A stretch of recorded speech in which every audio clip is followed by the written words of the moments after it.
በዛሬ መረጃችን ዶክተር ለታ ተስፋዬ ህይወቱ አልፎ ተገኝቷል። በአሜሪካን ሀገር ነው ይሄ የተከሰተው። ምንድነው የተፈጠረው እንነግራችኋለን። ኢትዮጵያና የዓለም ባንክ በከተሞች የኑሮ ሁኔታን ለማሻሻልና ወጣቶችን የስራ እድል ፈጠራን ለመደገፍ ስምምነት ተፈራርመዋል። ምን ያህል ብር ነው የተሰማሙት ትሰሙታላችሁ።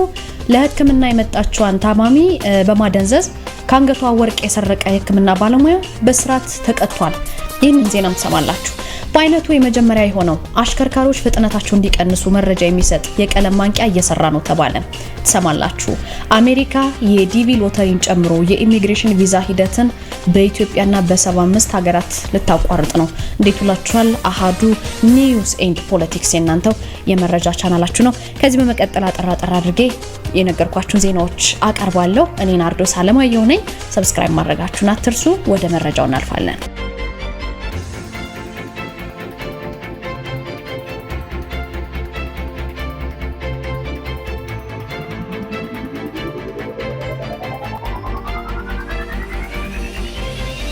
ዶክተር ለታ ተስፋዬ ህይወቱ ማለፉን ሰምተናል።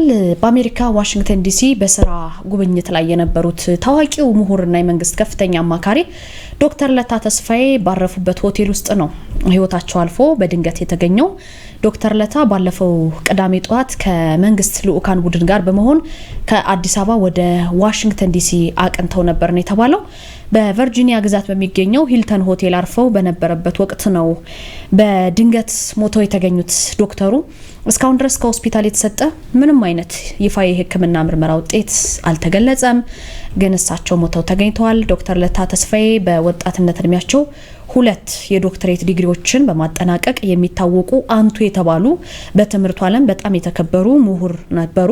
ቀደም ሲል የደምቢዶሎ ዩኒቨርሲቲ ፕሬዝዳንት በመሆኑም ጭምር ተቋሙን በማስፋፋት ረገድ ስማቸው ከሚጠሩት ውስጥ በቀዳሚነት ይጠቀሳሉ። ትልቅ አሻራ ያሳረፉ ናቸው ተብለው በደምቢዶሎ ዩኒቨርሲቲ በተለይ በፕሬዝዳንትነት ዘመናቸው ከ6 ዓመት በላይ ባገለገሉበት በደምቢዶሎ ዩኒቨርሲቲ በስፋት ይታወቁ ነበር። እንግዲህ ወደዛ በሄዱበት አጋጣሚ ነው ባረፉበት ሆቴል ሞተው የተገኙት። ነገር ግን ይሄ መረጃ ከተሰራጨ በኋላ ይሄ ነው የሚባል በጸጥታ አካልም ሆነ በቤተሰቦቹ በኩል የተሰጠ ምንም አይነት መረጃ የለም። ከአስከሬን ምርመራ ጋርም በተገናኘ ምንም አይነት መረጃ የለም። ነገር ግን በዛሬው ዕለት በአረፉበት ሆቴል ሞተው ተገኝተዋል። ኢትዮጵያና የዓለም ባንክ ለከተማ ምርታማ ሴፍቲኔትና ለስራ እድል ፈጠራ ፕሮጀክት የሚውል የ250 ሚሊዮን ዶላር ድጋፍ ተጨማሪ ገንዘብ ስምምነት መፈራረማቸው ታውቋል። ስምምነቱ በገንዘብ ሚኒስትር ዴታ ወይዘሮ ሰመሬታ ሰዋሰውና በኢትዮጵያ ኤርትራ፣ ሱዳንና ደቡብ ሱዳን የዓለም ባንክ ዲቪዥን ዳይሬክተር ማርያም ሳሊም መካከል በበይነ መረብ አማካኝነት ነው የተፈራረሙት ማለት ነው።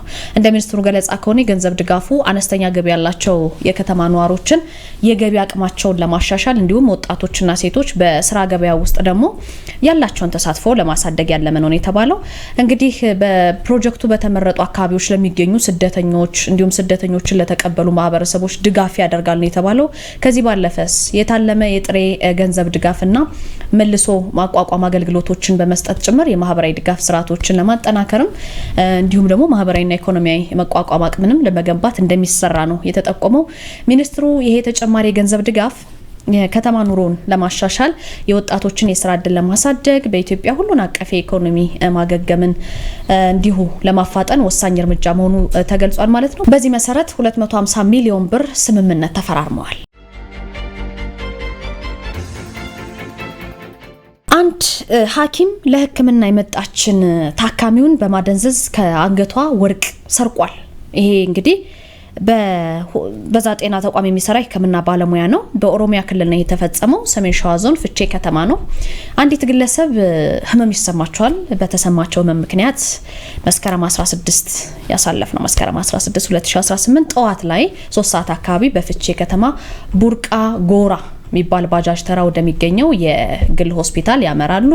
ግለሰቧ የደም ግፊት ምርመራ ለማድረግ ነው የሄዱት። በወቅቱ በክሊኒክ ውስጥ በማገልገል ላይ የነበረ በሙያው ነርስ የሆነ ፍቃዱ ሸቱ የተባለ ግለሰብ ለምርመራ ወደ ምርመራ ክፍል አስገብቶ የሚመረመሩበት አልጋ ላይ ካስተኛት በኋላ ነው ይሄ ጉዳይ የተፈጸመው ማለት ነው። የወርቁን የመውሰድ ነገር ይሄን ያለው የከተማ አስተዳደር ፖሊስ ነው። የምርመራ አልጋ ላይ እንደተኛች የሕክምና ባለሙያው አልኮልና ሌሎች የሚያፈዙ ፍዝዝ የሚያደነዝዙ መድኃኒቶችን በመጠቀም አንገትና አፍንጫዋ ላይ በመቀባት ራሷን እንድትስት ካደረጋት በኋላ ባለ 21 ካራት 5 ግራም የአንገት ሐብል ወርቅ ካንገቷ ላይ አውልቆ ይወስድባታል። በምትሉ ላይ የምትመለከቱት የጤና ባለሙያ ማለት ነው። ይሄ የጤና ባለሙያ እንን ድርጊት ከፈጸመ በኋላ ታካሚዋ ስትነቃ የአንገት ሐብሏን መሰረቋን ስላወቀች እንዲመልስላት በጸባይ ስጠኝ ብላ ትጠይቀዋለች። የጣልሽበት ፈልጊ ይልና እንዳልወሰደ ይክዳል ማለት ነው። እንደዚህ አይነት ክደት ሲፈጽም ወዲያው ለጸጥታ አካል አመልክታ ድርጊቱን ወደ ህግ ቦታ እንዲመጣ ታደርጋለች ማለት ነው። ስለዚህ ጉዳዩ ወደ ፖሊስ ይሄዳል። ወደ ፖሊስ ከቀረበ በኋላ የጤና ባለሙያው ጉዳዩን እንደማያውቅ ተከራክሮ ነበረ። ፖሊስ ግን ባደረገው በጣም ጥልቅ ምርመራ ድርጊቱ መፈጸሙን ያምናል። በመጨረሻ የአንገት ሐብሉን በፌስታል ጠቅልሎ በሚሰራበት ክሊኒክ ጓሮ ወይም ጀርባ ከክሊኒኩ ጀርባ ከደበቀበት ቆፍሮ በማውጣት ለፖሊስ አስረክቧል። ግለሰቡ በማደንዘዣ ነበረ ካንገቷ እንትን ያለው ማለት ነው። ከዛ በኋላ ኤግዚቢትና በግል ተበዳይ ቃል ተጠናክሮ የምርመራ መዝገቡ ለአቃቢ ህግ ይላካል። አቃቢ ህግ ደግሞ ከፖሊስ የቀረበውን የምርመራ መዝገብ ተመልክቶ ሙያን አስታኮ በመጠቀም የሚፈጸም ወንጀል ድርጊትና ከባድ ስርቆት ክስ ይመሰርትበታል። የአቃቢ ህግ ክስን የተከታተለው የወረዳው ፍርድ ቤት ጥር 5 2018 በዋለው ችሎት ተከሳሽ ነርስ ፍቃዱ እሸቱ በ2 ዓመት ከ9 ወር እስራት እንዲቀጣና የሙያ ፈቃዱም ደግሞ እንዲሰረስ ካንስል እንዲደረግ የተወሰነበት መሆኑን ከቦታው የወጡ መረጃዎች ያመላክታሉ ማለት ነው። በኢትዮጵያ በአይነቱ የመጀመሪያ የሆነ አሽከርካሪዎች ፍጥነታቸውን እንዲቀንሱ መረጃ የሚሰጥ የቀለም ማንቂያ እየተሰራ ነው ተብሏል። የአዲስ አበባ ትራፊክ ማኔጅመንት ባለስልጣን ነው ይሄንን ያለው። አሽከርካሪዎች ፍጥነታቸውን እንዲቀንሱ መረጃ የሚሰጥ በአይነቱ ደግሞ የመጀመሪያ የሆነውን የቀለም ማንቂያ ጉብታ እየሰራ ነው ባለስልጣኑ። የባለስልጣኑ የህዝብ ግንኙነትና ኮሚኒኬሽን ዳይሬክተር እንደገለጹት ከሆነ በከተማዋ የመጀመሪያ ነው ይሄ መጀመሪያ የሆነ የአሽከርካሪ ማንቂያ ፍጥነት መቀነሻ እንደ ቀለም ቅብ ስራ እያከናወነ ያለ ነው። በፍጥነት እንግዲህ በጣም በተደጋጋሚ የትራፊክ አደጋዎችን ዘግባለን አይደለ? የመጀመሪያ ለትራፊክ አደጋ መከሰት መንስኤ ከሚባሉት ውስጥ አንዱ ፍጥነት ነው። ስለዚህ በፍጥነት ሳቢያ ተደጋጋሚ የትራፊክ አደጋ ይደርስባቸዋል ተብሎ በጥናት በተለይ ቁልቁለታማ ቦታዎች ላይ እንዲሁም መጋጠሚያ አካባቢዎች ላይ ወደ አደባባይ መግቢያ ስፍራዎች ላይ የትራፊክ መብራት በሌለባቸው መስመሮች ላይ ነው የሚያገለግለው በምስሉ ላይ የምትመለከቱትና ጥሩ መፍትሄ ነው ተብሎ ይታሰባል። ይሄ አሽከርካሪ ማንቂያ ቀለም ተግባራዊ ከተደረጉባቸው ቦታዎች መካከል ፒያሳ ከሜክሲኮ ወደ ሳር ቤት፣ አጫሉ መንገድ ከለቡ መብራት እስከ ለቡ መድኃኔዓለም እንዲሁም አድዋ ሙዚየም አካባቢ፣ ቤተ መንግስት አካባቢ ከካሳንቺስ ደግሞ ወደ ሴቶች አደባባይ፣ ከካሳንቺስ ወደ ቤተ መንግስት በሚወስደው መንገድ ላይ ከቤተ መንግስት ቴዎድሮስ አደባባይ፣ ከአብሮት ቤተ መጻሕፍት ወደ ቀይ ባህር ኮንዶሚኒየም የወንዝ ዳር ፕሮጀክቶችን የሚያቋርጡ መንገዶችን ተከትሎ በተዘጋጁ የእግረኛና የብስክሌት መንገዶች ላይ ነው። በተለይም የቀለም ቅብ ስራው አሽከርካሪዎችን እንደ መንገዱ የፍጥነት ወሰን እንዲያሽከረክሩና ከፊት ለፊታቸው ያለውን የመንገድ ሁኔታ እንዲያውቁ ቦታው ጋር ሲደርሱም ደግሞ ልዩ ትኩረት በመስጠት እንዲያሽከረክሩ ብሎም ለእግረኞች ቅድሚያ እንዲሰጡ የሚረዳ ነው ተብሏል። ማንቂያ እንግዲህ የተለያዩ ቀለም በመቀባት የአሽከርካሪውን እይታ ከመጨመር አልፎ ንዝረትን በመፍጠር ፍጥነትን የመቀነስ ባህሪ ያለው ነው። አሽከርካሪውም ደግሞ ካለበት ሁኔታ ነቅቶ እንዲያሽከረክር የሚያግዝ ነው ማለት ነው። ስለዚህ ይሄ ተግባራዊ እንደሚደረግ ይጠበቃል። ወደ መጨረሻው ዜና አለፍኩኝ። አሜሪካ የዲቪ ሎተሪን ጨምሮ የኢሚግሬሽን የቪዛ ሂደትን በኢትዮጵያና በ75 ሀገራት ላይ ልታቋርጥ ነው። ይሄ መረጃ ዛሬ በስፋት ሲዘዋወር የነበረ ነው። ኢትዮጵያም ስላለችበት ማለት ነው። ኢትዮጵያን ጨምሮ በ75 ሀገራት የሚገኙ የኢሚግሬሽን ቪዛ ሂደቶች ከፊታችን ጥር 2026 ጀምሮ ላልተወሰነ ጊዜ እንደሚቋረጡ የአሜሪካ ስቴት ዲፓርትመንትን ያስታወቀው።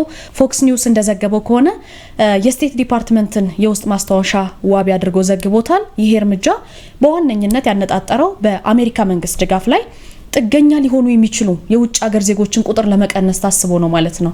እገዳው ከተጣለባቸው 75 ሀገራት መካከል ኢትዮጵያ፣ ግብጽ፣ ሶማሊያ፣ ኤርትራ፣ ሩሲያ፣ ሱዳን፣ ደቡብ ሱዳን ይገኙበታል። ይህ ድንገተኛ ውሳኔ ቋሚ የመኖሪያ ፈቃድ ወይም ኢሚግራንት ቪዛ ፈላጊዎችን እንጂ ጊዜያዊ ቪዛዎችን እንደማይመለከት ነው የተነገረው። የስቴት ዲፓርትመንት ቃል አቀባይ እንደገለጹት ከሆነ የቪዛ ሂደቱ የሚቆመው ደግሞ መንግስት የሚሰጠውን ድጋፍ የሚጠቀሙ ስደተኞች እንዳይገቡ ለመከልከል ሲባል አሰራሩ ራሱ ተገምግሞ እስኪያልቅ ድረስ ነው ማለት ነው። ጊዜያዊ ነው።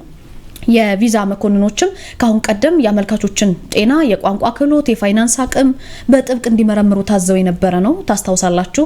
የአሁኑ ውሳኔ ግን ሂደቱን ሙሉ በሙሉ የሚያቆም ሆኗል ማለት ነው። ውሳኔው በተለይ ከፍተኛ ተስፋ ሰንቀው የቪዛ ቃለ መጠይቅ ሲጠባበቁ የነበሩ የዲቪ አሸናፊዎች እድላቸው ላይ በጣም ጥቁር ጥላ ያጠላ ሆኖ ተመዝግቧል። ፕሬዚዳንት ዶናልድ ትራምፕ በቅርቡ ባስተላለፉት መልእክት እንደውም በአሜሪካ የሚኖሩ የኢትዮጵያ ተወላጅ ስደተኞች 47.6 በመቶ የሚሆኑት ቢያንስ አንድ አይነት የመንግስት ድጋፍ ተጠቃሚ መሆናቸውን ጠቅሰዋል። ይህ መረጃ ኢትዮጵያ ሂደቱ ከሚቋረጥባቸው ሀገራት ዝርዝር ውስጥ እንድትካተት ዋነኛ ምክንያት ሳይሆን እንዳልቀረ ነው የተገመተው። ይሄ ለብዙዎቹ ደስ የማይል ዜና ነው። በዚህ መሰረት የቱሪስት ወይም የጉብኝት ቪዛ፣ የተማሪዎች የትምህርት ቪዛና አብዛኞቹ የንግድ ቪዛዎች በተለመደው አሰራር የሚቀጥሉ ይሆናል። ይሁን እንጂ ቋሚ ቪዛ ለማግኘት ሂደት ላይ ያሉት አመልካቾች በጣም ብዙ ዜጎች የስቴት ዲፓርትመንት ግምገማውን አጠናቆ አዲስ መመሪያ እስኪያወጣ ድረስ በትዕግስት ከመጠበቅ ውጪ አማራጭ የላቸውም ነው የተባለው። ስለዚህ ከነዚህ ሀገራት ውስጥ ኢትዮጵያ ተካታለች። በርካቶችን ቅር ያሰኘ ዜና ሆኗል ማለት ነው። በዚህ ጉዳይ ላይ እናንተስ ዲቪ የደረሳችሁ ሌሎቻችሁም ምን አስተያየት አላችሁ? ውድ ቤተሰቦቻችን ከኔ ጋር የነበረን ጊዜ ይመስላል። ከአሀዱ ሬዲዮ ሌሎችን አጫጭር መረጃዎች ተሰማላችሁ። ከኔ ጋር እዚህ ጋር እንሰናበታለን። ስለምትከታተሉን ከልብ ነው የምናመሰግነው። በያላችሁበት ጥሩ ምሽት ይሁን። ታኑን የመራው ፍቅር ተቢተው ቴክኒኩን በጥራት በመቆጣጠር ነጻነት ኪዳኔ አብረናችሁን ዘልቃለን። አንኳር ዘገባዎቹ ቀዳሚ ናቸው። በከተሞች ያለውን የቤት ፍላጎት ለማሟላት 80 በመቶ በግል ባለሀብቶች እንዲሸፈን መታቀዱን የከተማና መሰረተ ልማት ሚኒስቴር አስታወቀ። የከተማና መሰረተ ልማት ሚኒስቴር በከተሞች ባለው የቤት ግንባታ ላይ የመንግስት ድርሻ 20 በመቶ እንደሚሆንም ገልጿል። በሚኒስትሮች ምክር ቤት ለመጀመሪያ ጊዜ የቤቶች ፖሊሲ መጽደቁን የገለጹት የከተማና መሰረተ ልማት ሚኒስትር ወይዘሮ ጫልቱ ሳኒ ናቸው። ሁሉም ሰው የቤት ባለቤት ማድረግ አይቻልም ያሉት ወይዘሮ ጫልቱ የቤቶች ፖሊሲን ተከትሎ በሚወጡ መመሪያዎች መንግስት 20 በመቶን ለአቅመ ደካሞችና ለሀገር ባለውለታዎች ቤት እንዲሰራ የሚያደርጉ ናቸው ብለዋል። የተቀረውን 80 በመቶ መንግስት ምቹ ምህዳርን እየፈጠረ የግል ባለሀብቱ እንዲሳተፍ በማድረግ አቅም ያለው የቤት ባለቤት እንዲሆን አለም በገቢው ልክ የኪራይ አማራጮችን እንዲያገኝ ማድረግ መሆኑን ገልጸዋል። ግን ደግሞ የትም ዓለም ላይ ሁሉ ሰው የመኖሪያ ቤት ባለቤት መሆን ያስቸግራል ማለት ነው ሪያሊቲው ሲታይ። ስለዚህ እኛ ማድረግ ያለብን አሁን ላይ የሃውሲንግ ፖሊሲውን ተከትለን የምናወጣቸው ስትራቴጂዎች መንግስት ብቻ በሚገነባው ሳይሆን መንግስት ምናልባት 20% ገደማ መገንባት የሚችል ከሆነ ይሄ በጣም ለአካል ጉዳተኛ በጣም አጠር ዜጎች ለሆኑት እና የግድ ደግሞ ጡረተኛ ከሆኑ አገር ሲያገለግሉ የነበሩ መውደቅ ስለሌለባቸው ለነኛም ጭምር መስራት አለብኝ በሚል ወደ 80% ገደማ ደግሞ የሚሆነው መንግስት ኢኔብሊንግ ኢንቫይሮንመንት እየፈጠረ የግል ባለሀብቱ ልክ እንደ ኢንቨስትመንት አማራጭ ይሄንን ዘርፍ የሚጠቀምበት ኦነርሺፑ እንደተጠበቀ ሆኖ የቻለ ባለቤት የሚሆንበት ያልቻለ ደግሞ በኪራይ አማራጭና በገቢው ልክ የመኖሪያ ቤት አክሰስ ሊያገኝ ይገባል የሚል ጽኑ አቋም ተይዞ እየተሰራ ያለ ነው። የመኖሪያ ቤት በከተማ ውስጥ መሰረታዊ ጥያቄ ሆኖ በስፋት ግን በፖሊሲ ደረጃ ያልታቀፈ ሆኖ በመቆየቱ በቅርቡ የጸደቀው የቤቶች ፖሊሲ የተለያዩ ዓለም አቀፍ ተሞክሮችን በመውሰድ የተዘጋጀ ነው ብለዋል። ከዚህ ቀደም የቤት ፖሊሲ እንደ ሀገር አለመኖሩን አስታውሰው በመንግስት በከተሞች ይሰራ የነበረው የጋራ መኖሪያ ቤት ወይም ኮንዶሚኒየም መንግስት በስፋት የተሳተፈበት መሆኑንና የፕሮጀክት አፈጻጸሙ መዘግየትን ጨምሮ ትክክል ያልሆኑ አሰራሮች እንደነበሩን ገልጸዋል። የጋራ መኖሪያ ቤት አቅም የሌላቸው ዜጎችን ለይቶ ለመጥቀም የታሰበ ቢሆንም ከምዝገባ ስርዓቱ አንስቶ በነበረው ልክ ያልሆኑ አሰራር የጋራ መኖሪያ ቤቶች ፕሮጀክት ላለው የሚጨመር እንጂ ቤት የሌላቸው ዜጎችን ለይቶ ችግራቸውን የሚፈታ እንዳልነበርም ሚኒስትሯ ገልጸዋል።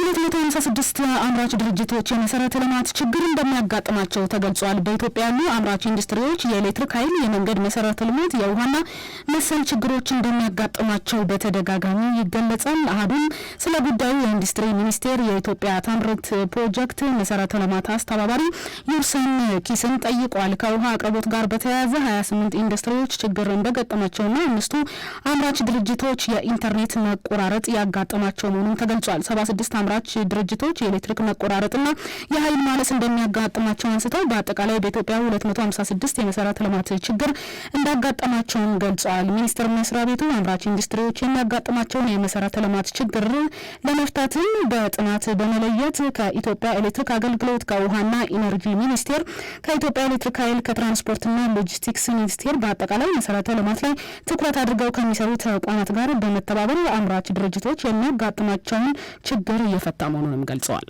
አሁን እኛ እንደ ኢትዮጵያ ታመት ካሉት አደረጃጀት ውስጥ አንዱ የመሰረተ ልማት ክላስተር ነው። ይህ ክላስተር እንግዲህ መሰረተ ልማት አቅርቦት ላይ የሚሰሩ ተቋማትን በየጊዜው አምራች ኢንዱስትሪውን እየገጠሙ ያሉትን ችግሮች እየለየ በት እየፈታ ያለ ክላስተር አደረጃጀት ነው። መብራት የሚቆራረጡባቸው 76 ኢንዱስትሪዎች ናቸው የተለዩት። በእነዚህ በተለዩት ውስጥ ለኢዩ ተላልፎ ተሰጥቶታል። በእነዛ ላይ እነሱ የየራሳቸውን ሂደቶች እየተጠቀሙ ችግሮችን እየፈቱ ይገኛሉ። እንደ ኢንዱስትሪ ሚኒስቴር ያሉትን የመሰረተ ልማት ችግሮችን በኢንዱስትሪ ልክ ለይተናል፣ ለየተቋሙ ማለት ነው። ከተለዩት ጌም ቼንጀር ተብለው ወይም ደግሞ እንደ ተቋም ኢንቨስት ብናደርግባቸው የተሻለ ኮንትሪቢዩሽን ለኢኮኖሚው ስራ ፈጠራውን አላቸው የተባሉ 256 ኢንዱስትሪዎች ናቸው 17 ዓመተ ምህረት የተለዩ። እነዚህ ኢንዱስትሪዎች ያሉባቸውን ችግሮችን በዛው ልክ ፖዚቲቭሊ ተለይቷል ማለት ነው። 5ቱ የኢትዮ ቴሌኮም ኔትወርክና ከኢንተርኔት ጋር ተያይዞ ችግር ያለባቸው ናቸው። 28ቱ ከውሃ አቅርቦት። እነዚህ ኢንዱስትሪዎች ደግሞ የውሃና ፋንታ ችግር የገጠማቸው ኢንዱስትሪዎች እንደሆኑ የለየ ነው። አክለውም የኢትዮጵያ ታምርት ዓላማ አምራች ኢንዱስትሪዎች የሚያጋጥማቸውን የመሰረተ ልማት ችግር ለመፍታት የተቋቋመ ንቅናቄ መሆኑንም ተናግረዋል። ትግራይ ክልል ጥር 30 በሚካሄደው ሀገራዊ የምክክር ጉባኤ የመሳተፍ እድል ሊኖረው እንደሚችል ተገልጿል። ሀገራዊ የምክክር ኮሚሽን በትግራይ ክልል ከአንድ ሳምንት በላይ የክልሉ ጊዜያዊ አስተዳደርን ጨምሮ ከሚመለከታቸው አካላት ጋር ውይይት ማድረጉም ይታወቃል። የተደረገውን ውይይት በተመለከተ አህዱ የኮሚሽኑ ቃል አቀባይ የሆኑትን አቶ ጥበቡ ታደሰን ጠይቋል። በክልሉ ጊዜያዊ አስተዳደር ከህወሓት አመራሮች፣ ከፖለቲካ ፓርቲዎች፣ ከሌሎች ሲቪክ ማህበራትም ጋር ኮሚሽኑ አጀንዳ ለማሰባሰብ የሚያስችለውን ውይይት ማድረጉን ገልጿል። ውይይቱ ውጤታማ ነው ማለት እንደሚቻል አንስተው ትግራይ ክልል ጥር 30 በሚካሄደው ሀገራዊ ምክክር ጉባኤ የመሳተፍ እድል ሊኖረው እንደሚችልም ተናግረዋል። ላይ ከነበረው በኋላ የተሻሻሉ ሌሎች ነገሮች አሉ። እነዚህ ነገሮች ይዘው ወደ መቋጫው ለመውሰድ ማድረግ ነገር ነው ማለት ሂደት መካሄድ እንዳለበት በዚህ ሂደት የመሳተፍ ፍላጎት ያላቸው የተለያዩ ፖለቲካ ፓርቲዎችን ጨምሮ ህብረተሰቡን ጨምሮ ሲቪል ማህበረሰቦችን ጨምሮ ሌሎችም አካላት የመኖራቸውን ያህል እነዚህ ጉዳዮች ባልተባሉበት ሁኔታ ምክክሩን ማካሄድ ደግሞ አስቸጋሪ ነው የሚል አቋም ያላቸው ወገኖች አሉ። ስለዚህ አሁን ጥረት እየተደረገ ያለው እነዚህን ወገኖችን የማቀራረብ ጉዳይና ሂደቱ በሚቻለው መጠን ተግባራዊ የሚሆንበትን መንገድ ማፈላለግ ላይ ነው። ተስፋዎች አሉት። ከጊዜ ወደ ጊዜ እየተሻሻሉ የመጡ የመተማመንና ጉዳዩ ላይ መግባባት ሁኔታዎች አሉ።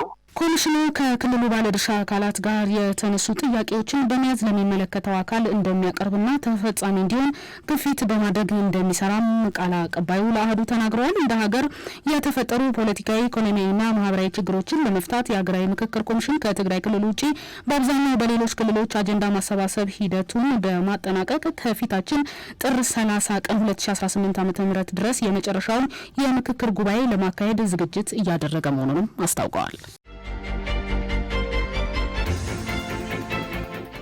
ኡጋንዳ ከምርጫው በፊት ኢንተርኔት አገልግሎት ስለማቋረጧ ተገልጿል። የኡጋንዳ ኮሚኒኬሽን ኮሚሽን የሞባይል አገልግሎት አቅራቢዎች የህዝብ የኢንተርኔት ግንኙነት እንዲዘጉም አዟል። ይህም ፕሬዝዳንት ዩዌሪ ሙሴቬኒ ለ7ኛ የስልጣን ዘመን የሚወዳደሩበት ምርጫ ከመድረሱ 2 ቀናት ቀደም ብሎ ነው ተብሏል። እርምጃው የመጣው የተሳሳተ መረጃ፣ የምርጫ ማጭበርበርና ተያያዥ ስጋቶችን ለመክታት ነው ተብሏል። በተጨማሪም የጸጥታ ኃይሎች ምርጫው መቅረቡን ተከትሎ በመቶዎች የሚቆጠሩ ተቃዋሚና ደጋፊዎችን አስረዋል ተብሏል። ዘገባው የሮይተርስ ነው።